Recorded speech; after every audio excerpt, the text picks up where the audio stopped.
$80. How much for just the shirt? $40. How much for nothing? That's $5. Hotels. What are you gonna do? Take a cab to a pharmacy? What desk is right? Yes, I'd like to request a wake-up call for tomorrow, even though every human on Earth now has an alarm clock in their pocket. Oh, excuse me. Sorry to get another mix-up in your room, but I hope you're enjoying the apology fruit platter I sent up. Yeah, it's mostly honeydew. It was a berry to be found on a whole plate. We're in the strawberries. Not technically a berry. It's actually an aggregate accessory fruit. It's got the word berry in the name. It doesn't make it a berry. It's also got the word straw and not sipping my Greek fluid. So now I'm sitting here. Okay lang yan para ma-monetize, diba? Wala akong magawa eh. Nakasubscribe pa ako dun eh. Asan ba yun? Uy, inom ka pa. Ng Mountain Dew. Mga Mountain Dew, tingnan mo oh.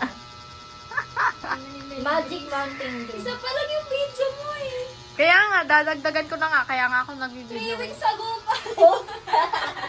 Tinamad na siya. Wala. Spend an unproductive weekend.